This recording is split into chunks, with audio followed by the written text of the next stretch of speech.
à la mosquée. Eh! Commence même pas avec la mosquée. Commencez même pas avec vos histoires. J'écoute, je te conseille ou je te juge. Là, j'ai envie de juger. Là, c'est parti. Envoyez-moi vos histoires croustillantes parce que j'en ai pas assez. Là, je veux du hard, je veux du choc. C'est parti. Salam Ramzi, j'espère que tu vas bien. J'ai 23 ans, je suis d'origine maghrébine et j'ai grandi dans une famille très religieuse. Toute ma vie, j'ai essayé d'être le fils parfait, prière à la mosquée, jeune, aucune relation amoureuse, aucune sortie. Personne ne savait que j'étais attiré par les hommes, ok? Pendant des années, j'ai vécu avec ce secret, cette culpabilité. J'étais persuadé que personne ne pourrait jamais me comprendre. À la mosquée, commence même pas avec la mosquée. Commencez même pas avec vos histoires. Wesh, c'est le début là. Voilà, tu me donnes envie de boire là. Vérité, comment c'est lourd. Si seulement c'est de la tequila. Bref, à la mosquée, il y avait un imam très respecté. Ouais, c'est quoi la suite? Marié, père de 3 enfants, connu pour ses sermons sur la morale et la famille.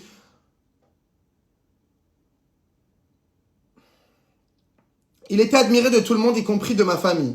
Un jour, alors j'ai traversé une période difficile, je me suis confié à lui, je lui ai avoué mon orientation sexuelle en pleurant, persuadé qu'il allait me rejeter. Au contraire, il m'a dit qu'il me comprenait ma souffrance et qu'il serait là pour m'aider.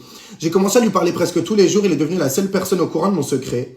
Avec le temps, notre relation est devenue de plus en plus ambiguë.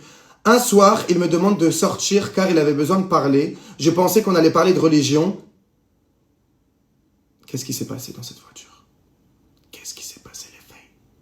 Eh ben, c'est tout de suite dans le prochain épisode des Anges. Il me disait des choses qu'aucun imam n'aurait dû dire à un fidèle. Il me faisait comprendre qu'il ressentait quelque chose pour moi, tout en continuant à prêcher chaque vendredi devant des centaines de personnes. Et ce soir-là, il s'est passé quelque chose, on a fini sur la banquette arrière. Bah, avec l'imam de la ville, bah, super. J'étais perdu, bah, tu m'étonnes que t'es perdu, ouais. T'es devenu bouddhiste peut-être avec le temps, là. D'un côté, je le voyais comme un guide spirituel, d'un côté, je tombais amoureux de lui. Pendant plusieurs mois, nous avons entretenu une relation secrète. Chaque fois, il me disait qu'il m'aimait. Il a ajouté qu'il ne quitterait jamais sa femme, qu'il ne pouvait pas détruire sa réputation ni sa famille. Puis tout a explosé. Sa femme a découvert des messages sur son téléphone. En quelques heures, toute ma vie s'est effondrée. Des membres de la communauté ont appris l'histoire. Hey, moi, j'aurais voulu aller à la mosquée à ce moment-là. Hein.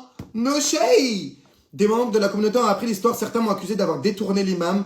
D'autres refusé de me parler. On m'a même interdit l'accès à la mosquée. Ce qui m'a le plus brisé, c'est que l'imam a nié une grande partie de notre histoire devant plusieurs personnes. Moi qui lui avais confié mon secret le plus intime, je me suis retrouvé seul à porter le poids du scandale. Aujourd'hui, cela fait 1 an. J'ai quitté ma ville, coupé les ponts avec une partie de ma famille. Et je suis suivi par un psychologue. Bah, tu devrais faire une ruqya aussi, parce que je pense que tu as un truc en toi. Ma question est simple. Comment faire confiance à quelqu'un après avoir été trahi par la personne que j'ai respectée le plus au monde? Bah, moi, j'ai une question à te poser aussi. Comment tu te tapes un imam alors qu'il y a des milliards d'hommes sur terre? Moi, j'ai même pas les mots.